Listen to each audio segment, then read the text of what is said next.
वक्रतुंड महाकाय सूर्यकोटी समप्रभ निर्विघ्नं कुरु मे देवो सर्वकार्येषु सर्वदा। मंदाग्नी पर्वताचा राजाश्रय लाभलेली, भार्गव परशुरामांच्या पदस्पर्शाने पावन झालेली आणि माता भागीरथीच्या कुंडांनी सुचिरभूत केलेल्या भूमीत वसलेलं गाव देवघर। गुंज गावात असलेलं भगवान परशुरामांचे पांडवकालीन पुरातन मंदिर स्थापत्यकलेचा उत्कृष्ट नमुना आहे। पौराणिक घटनांचा साक्षीदार असलेले हे मंदिर इतिहासाच्या पाऊलखुणा जपत अनादी काळापासून आपलं अस्तित्व टिकून आहे। बाजूलाच असलेल्या काटी गावात त्यांचीच भगिनी भागीरथी मातेचं मंदिर आहे, जे की वज्रेश्वरी मातेचं मूळ स्थान म्हणून ओळखलं जातं। हे मंदिर बहीण भावाच्या नात्याची साक्ष देत उभं आहे। मंदाग्नी पर्वतामुळे देवघर गावाला भक्कम तटबंदी लाभलेली आहे। मंदाग्नी पर्वताचा उल्लेख पुराणामध्ये पाहायला मिळतो। मंदाग्नी म्हणजे ज्याच्या भूगर्भात मंद अग्नीत सुप्त लाव्याच्या स्वरूपात तेवत आहे, त्याचीच प्रचिती पर्वताच्या मागच्या बाजूला असलेल्या अकलोली, गणेशपुरी, निंबवली या गावांमध्ये गरम पाण्याच्या झऱ्याच्या रूपाने पाहायला मिळते। देवघर गाव पूर्व दिशेला असलेल्या मोखई नदीच्या काठावर वसलेला आहे। ह्या नदीने गावाची जमीन सुपीक बनवून गावाला समृद्ध शेतीचं वरदान दिलेलं आहे। गावाच्या चारही बाजूला हिरवीगार शेती पाहायला मिळते। गावातील घरं टुमदार आहेत। नावाप्रमाणेच या गावामध्ये अनेक मंदिरं आहेत। गावाच्या सुरुवातीलाच विठ्ठल रुक्मिणी मंदिर आहे, बाजूलाच वेताळ मंदिर आहे, गावदेवी मंदिर, दत्त मंदिर तसेच संत तुकाराम महाराज मंदिर आहे। गावात जिल्हा परिषद शाळा, KG. Patil Vidyalaya, Mai Kaushalya Vikas college, D Ed. College, B Ed. College, law college, pharmacy college, नव्याने सुरू होत असलेली वारकरी संप्रदायाचे शिक्षण देणारी शिक्षण संस्था असा समृद्ध शिक्षणाचा वारसा या गावाला लाभला आहे। शैक्षणिक संकुलांची पंढरी म्हणून संपूर्ण पालघर जिल्ह्यामध्ये गावाची ओळख निर्माण झाली आहे। ह्या गावात पालघर जिल्ह्यातून, ठाणे जिल्ह्यातून, मुंबई शहरातून आणि संपूर्ण महाराष्ट्रातून विद्यार्थी शिक्षण घेण्यासाठी येत असतात। आध्यात्मिक क्षेत्रात देखील खूप मोठी प्रगती गावाने साधलेली आहे। वारकरी संप्रदायाची धुरा या गावातील हरिभक्त परायण मंडळी मोठ्या श्रद्धेनं आणि निष्ठेने वाहत आहेत।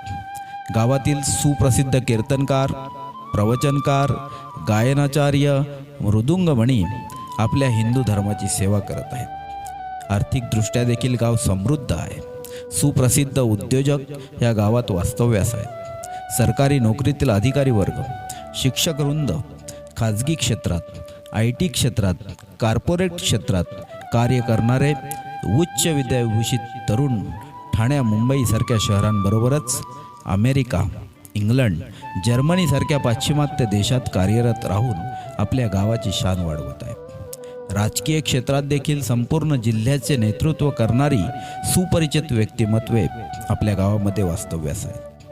प्रयोगशील आणि व्यावसायिक शेती करणारे आदर्श शेतकरी देखील मोठ्या संख्येने आहेत आणि त्याचप्रमाणे ह्या देशाचे पाईक असणारे सुजाण व सुज्ञ नागरिक घरोघरी वास्तव्यास आहेत। गावात अनेक जाती जमातीतील लोक गुण्या गोविंदाने नांदत आहेत। एक दुसऱ्याच्या सुखदुःखामध्ये सामील होऊन सामाजिक स्वास्थ्य जपण्याचा प्रयत्न करत आहेत। गावात नेहमीच शांतीचं, सौहार्दाचं आणि सौख्याचं वातावरण पाहावयास मिळतं।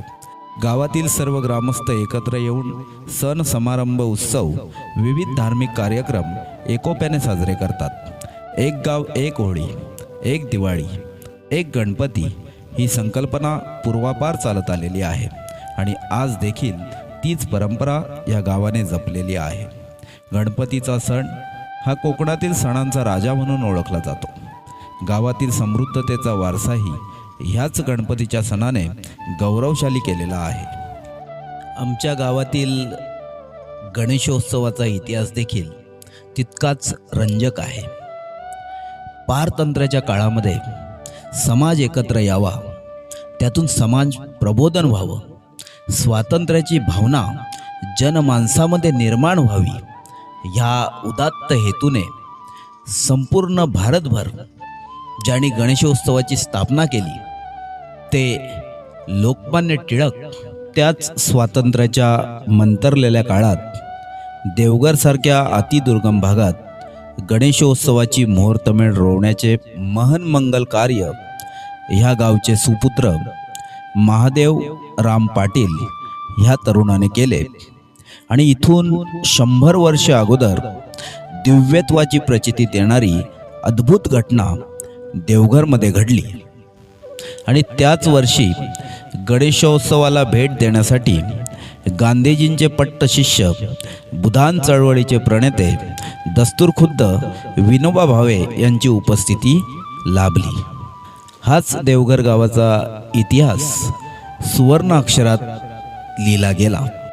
त्या काळात या गणरायाची स्थापना करण्यासाठी भारताची दक्षिण काशी अशी ओळख असलेल्या नाशिकहून कासार काका या सुप्रसिद्ध भटजींना निमंत्रित करण्यात आलं आणि अगदी ते हयात असेपर्यंत त्यांनी या गणरायाची अगदी यथासांग विधिवत आणि शास्त्रोक्तपणे सेवा पार पाडली.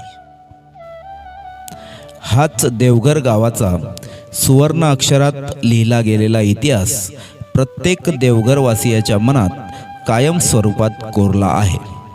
आतापर्यंत सार्वजनिक गणेशोत्सवाचा हा अमूल्य वारसा 5व्या पिढीपर्यंत येऊन पोहोचलेला आहे. गणेशोत्सवाचा 100 वर्षांचा प्रवास एकंदरीत पाहता 50 वर्ष महात पाटील यांच्या घरीच होता.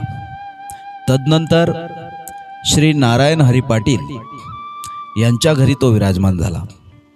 तेथून श्री बांगो माऊ पाटील यांच्या निवासस्थानी विराजित झाला. तदनंतर मराठी शाळा देवघर या ठिकाणी विराजित झाला आणि सद्यस्थितीला मोतीराम धाऊ पाटील यांच्या घरी विराजित झालेला बाप्पा पाहायला मिळतो. सुरुवातीच्या काळात गणेश मूर्ती सुप्रसिद्ध मूर्तिकार श्री हटकर यांच्या वसई येथील कार्यशाळेतून आणली जायची. त्यावेळी वाहतुकीची साधने नसल्या कारणाने गावातील समाज बांधव पालखीनेच मूर्ती घेऊन यायचे. तानसा नदीपात्रातून होडीनेच मूर्तीचा प्रवास व्हायचा. कुडूस नाक्यावर बाप्पाला पाहण्यासाठी मोठी गर्दी गोळा व्हायची. देवघर गावाच्या वेशीपासून हरिनामाच्या जयघोषात बाप्पाचे आगमन होत असे. हा बाप्पा नवसाला पावणारा असल्याने भक्तगण मनोकामना पूर्ण झाल्यावर 5 नारळांची तळी आजही बाप्पाला वाहतात. लालबागच्या राजाच्या ठिकाणी चालणारा लिलाव ह्या गावात देखील 100 वर्षांपासून अविरत सुरू आहे. यामध्ये बाप्पाच्या सेवेत असलेल्या वस्तूंचा लिलाव करण्याची पद्धत रूढ आहे. त्यावेळी हटकर कार्यशाळेचा आणि गणेश मंडळाचा ऋणानुबंध जुळून आला. मंडळाच्या विषयीची कृतज्ञता व्यक्त करण्याच्या हेतूने हटकरांनी 10 टाळ, 1 पखवाज आणि पितळेची भांडी मंडळाला देऊ केली आणि आज मंडळाकडे भांड्यांचा मोठा संच आहे.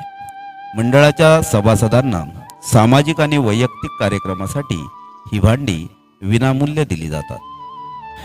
मंडळाकडून अनेक सामाजिक उपक्रम राबवले जायचे.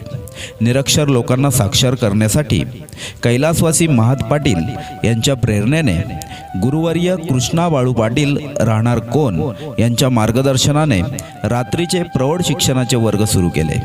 त्यामध्ये गावातील तरुण साक्षर बनले आणि त्यांनी आम्ही अंगठे बहादर नाही राहणार हे 52 पात्री नाटक सादर केले आणि तेथूनच नाटकाच्या सुवर्ण काळाचा प्रारंभ झाला.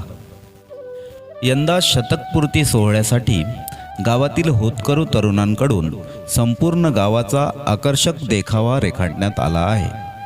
देखाव्याची संकल्पना श्री प्रणित गोविंद पाटील, श्री पंकज नामदेव पाटील आणि कुमार यज्ञेश गुरुनाथ पाटील यांनी मांडली आहे.